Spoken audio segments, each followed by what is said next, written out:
Welcome back to Civil Defiance, the arena where intellectual combat is not just encouraged, it is required. Tonight we descend into a topic so volatile, so forbidden, that it is banished from every mainstream platform. We are here to debate the most dangerous concept in modern political philosophy, the moral justification of extremism. Let that sink in. We are not asking if extremism is dangerous, but if it can be righteous. The corporate media, the political establishment, the entire uniparty apparatus has built a cathedral to conformity. They demand that your dissent be polite, that it be contained within their pre-approved channels, and above all, that it be utterly, comprehensively ineffective. They preach a sermon of nonviolence to the public, while their system executes an endless, quiet, crushing violence against the citizen. This is the violence of economic extraction, of political corruption so deep it is structural, and of systemic injustice that grinds generations into dust. We will explore the very fabric of our social contract and what happens when that contract is breached, not by a foreign enemy, but by the very guardians we have entrusted with our liberty. This is not a conversation for the faint of heart. It is a conversation for those who believe that the truth is not a comfortable middle ground, but a hard-won territory. We will dissect the language of power and expose the hypocrisy of a system that labels resistance as terrorism, while its own actions create the conditions for revolt. Tonight, we will give a voice to the voiceless and a platform to the ideas that have been silenced for too long.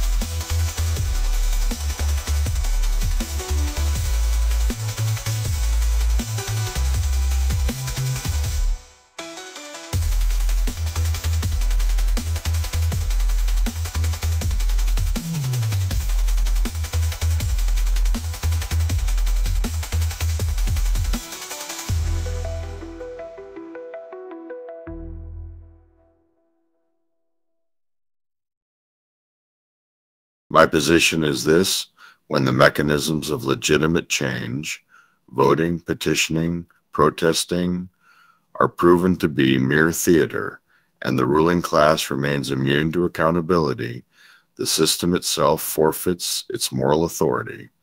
At that point, the citizen is not only permitted, but morally licensed to resort to radical, disruptive, even extremist measures to dismantle the tyranny. To confront this terrifying logic, I have two guests, Dr. Samara Khan, a philosopher who examines the ethics of revolution, and Maya Reyes, a journalist who specializes in detailing the profound disenfranchisement that breeds radicalism.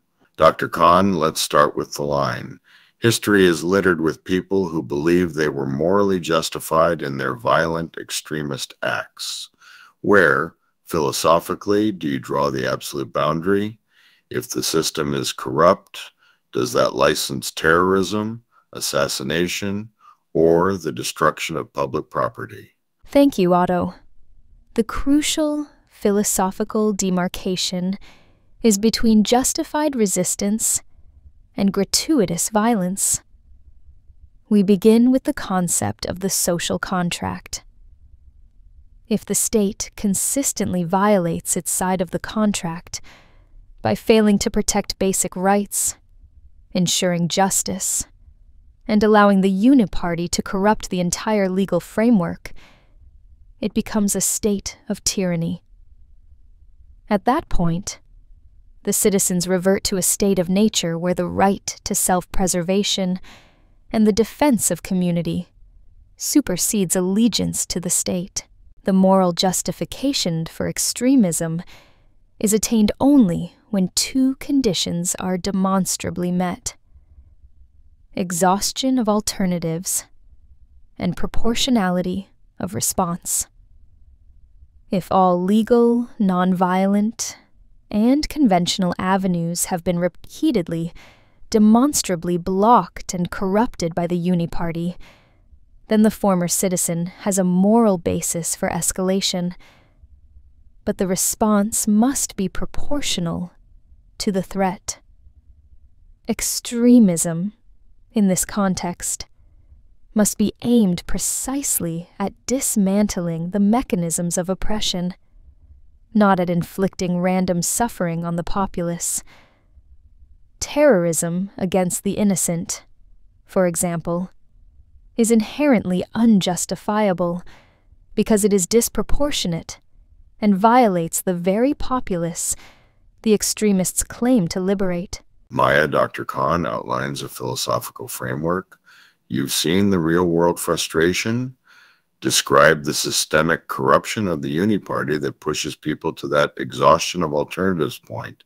Is it just generalized disappointment, or is it a targeted psychological betrayal that drives radicalization? It is a targeted, systematic betrayal that creates absolute political futility. The average citizen sees that their vote means nothing because the same lobbyists, the same corporate funding, and the same career politicians, the uniparty elite, control the levers of power regardless of which party is nominally in charge.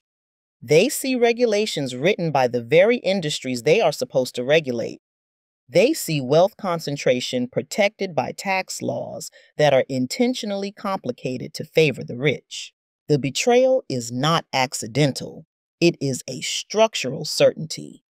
When a person realizes that their voice, their vote, and their economic sacrifice are all simply being managed by an untouchable, eternal ruling class, their psychological response is to reject the entire legitimacy of the process.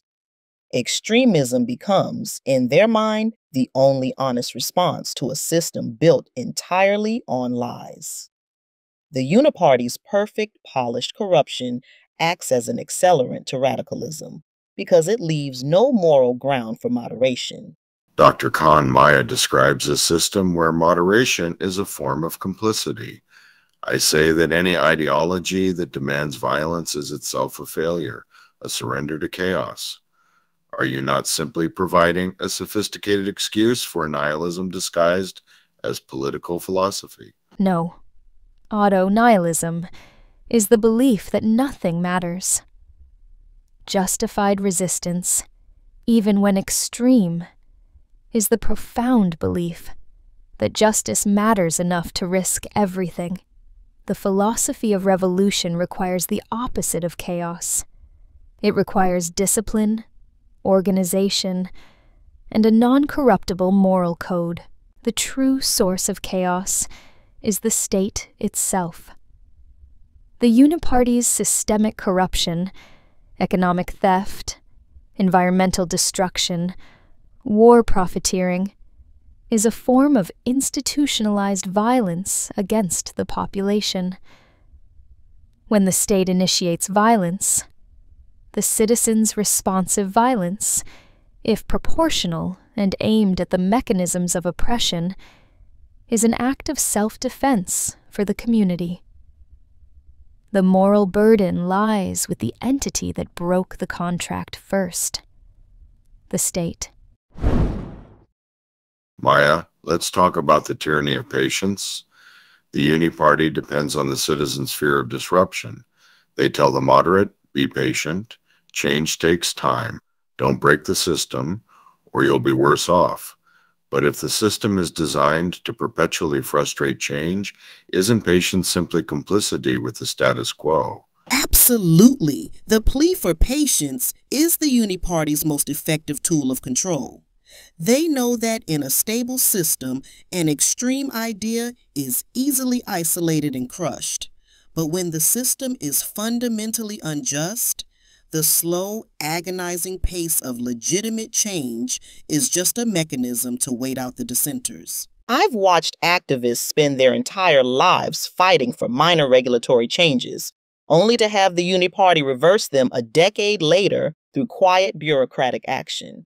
This realization that one's entire mortal span can be consumed by ineffective managed dissent is the primary driver of radicalization, when the only options presented are endless, meaningless moderation or existential despair, extremism begins to look like the only morally coherent path.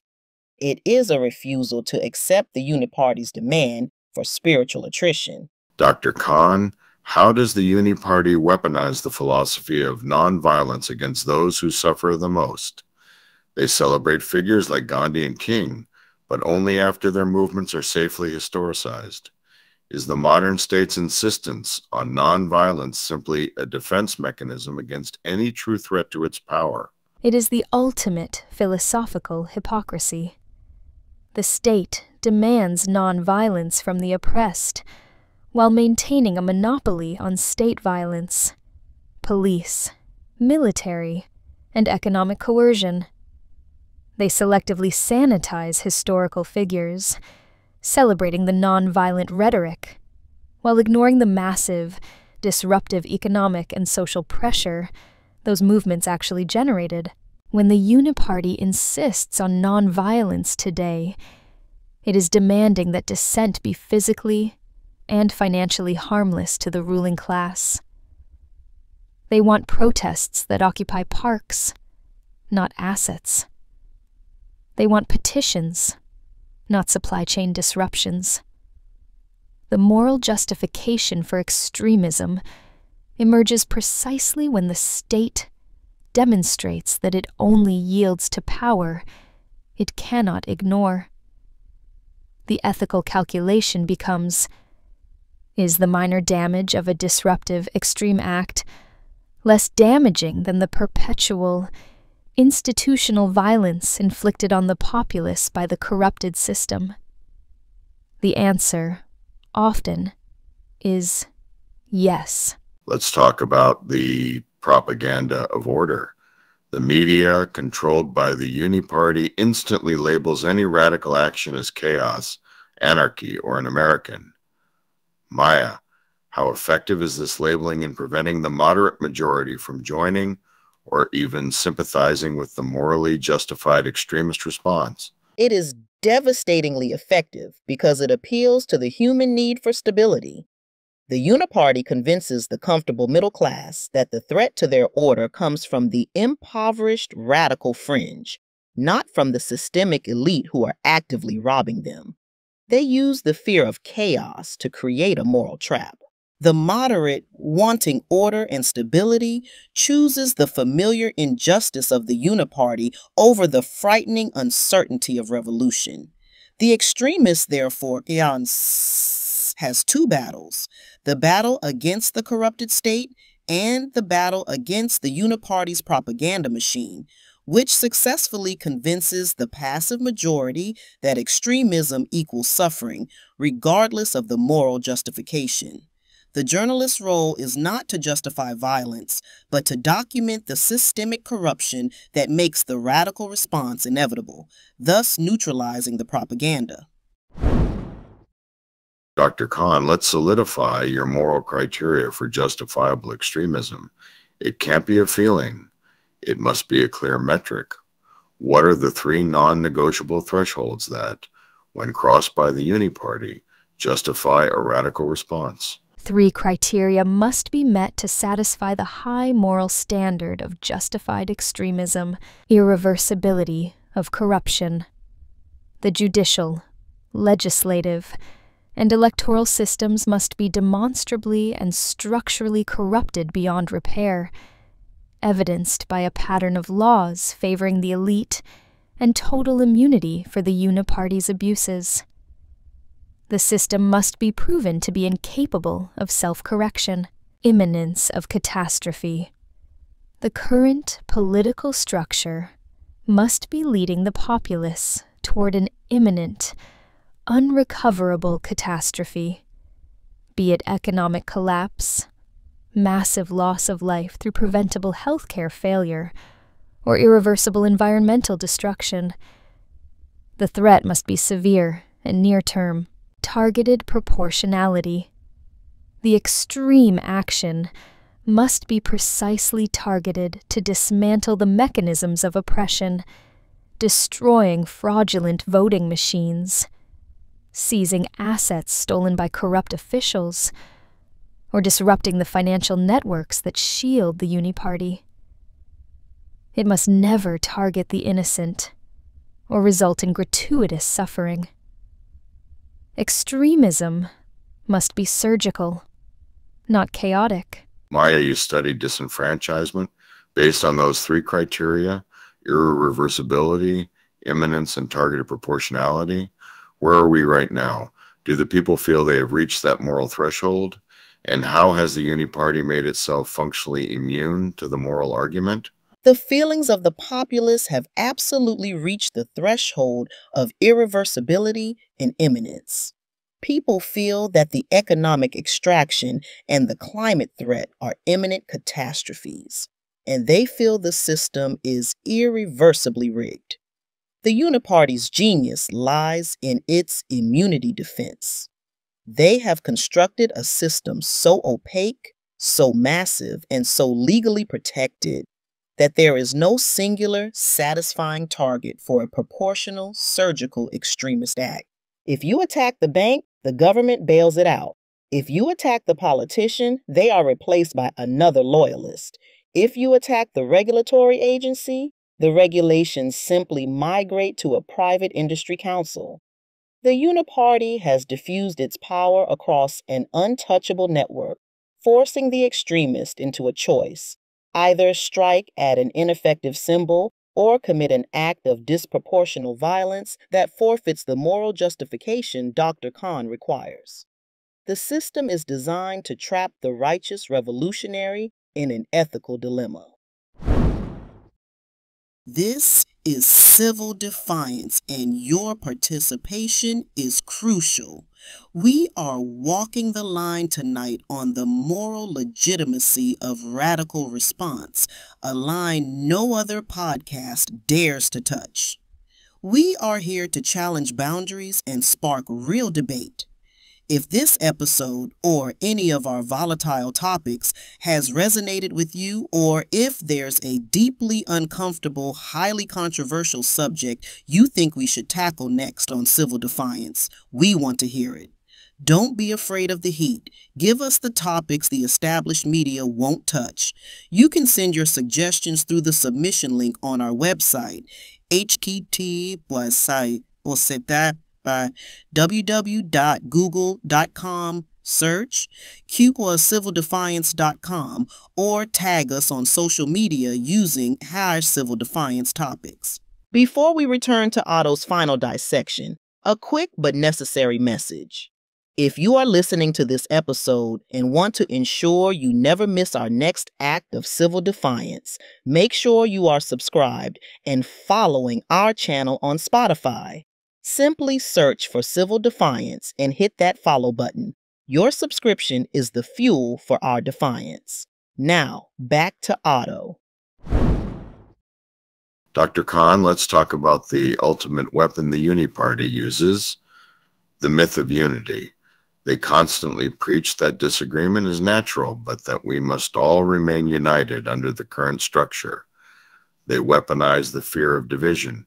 When extremism arises, they claim it is a threat to unity. Is true unity, the moral cohesion of a just society, even possible under the current corrupted Uniparty structure? Unity under tyranny is merely enforced compliance, Otto. True moral unity is built on shared principles of justice, fairness, and accountability. When the Uniparty systematically destroys those principles by protecting corruption and ensuring that the system serves only the few, they forfeit their right to demand unity. The myth of unity is used to demonize the moral dissenter. The dissenter who exposes the corruption is labeled the divider, while the corrupt elite who created the division are praised as the unifiers. The philosopher must argue that moral purity requires division from a corrupted source. A separation from a fundamentally unjust system is not a failure of unity. It is a prerequisite for the creation of a future, legitimate unity. Maya, I am the antagonist here, so I will argue the conservative line. Extremism, regardless of its moral root, causes economic chaos, which hurts the very people the extremists claim to help. When the bridges are burned and the system stalls, the poor suffer first. Is this not the ultimate check on the moral justification of extremism? That is the ultimate calculation, Otto. And it is the constant struggle of the disenfranchised. However, the Uniparty has inverted this logic. The poor are already suffering under the calculated slow-motion chaos of systemic economic extraction. Their suffering is not prevented by the stable system. It is guaranteed by the stable system. The extremist argues that the suffering of the status quo is infinite and permanent, while the suffering caused by disruption is finite and temporary, leading to a possibility of a better future. The Uniparty has made the stable option so economically ruinous for the majority that the only viable moral calculation left is the short-term pain of revolution versus the eternal agony of the established order. The chaos they fear is the only pathway to genuine economic equity. Let's talk about the moral high ground. The moment the extremist resorts to violence, Dr. Khan, do they not instantly lose the moral high ground, regardless of the corruption they are fighting? The state then wins the propaganda war simply by pointing to the blood on the extremists' hands. The moral high ground is not a static position, Otto. It is earned by who is acting to reduce the greatest injustice. The state attempts to simplify the equation. Violence equals loss of moral authority. But the philosopher must see that the state's chronic, institutional violence, the destruction of lives through neglect, debt, and poverty, is infinitely greater than the focused, proportional resistance of the extremist. The extremist only loses the moral high ground if their violence becomes indiscriminate or disproportionate. If the extremist surgically dismantles the financial exchange that protects the Uniparty without harming the innocent, they have committed an act of necessary moral purification. The blood is on the hands of the system that made the violent act the only feasible response to tyranny.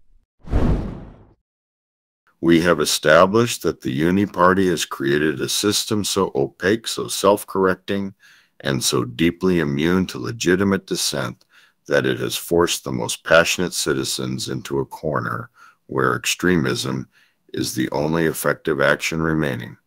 The system is the root of the violence. It is the tyranny that grants the moral license for rebellion. Dr. Khan, Maya, you have demonstrated that the true chaos is the status quo and that the philosophy of justified extremism is not a surrender to nihilism, but an act of radical hope. My final terrifying concession is this. The system that makes extremism necessary is a greater moral failure than the extremists themselves. The Uniparty has only itself to blame for the radicalization of the populace. Dr. Khan, what is the core philosophical takeaway that the citizen must internalize to correctly navigate this line between justified rebellion and unforgivable chaos? The core takeaway is that the purpose defines the action. The citizen must focus ruthlessly on the purpose of their action, the dismantling of systemic oppression. If the action is driven by personal revenge, hatred, or ego, it is immoral. If the action is driven by the goal of restoring justice and accountability to the social contract, and it meets the criteria of proportionality, then it is justifiable.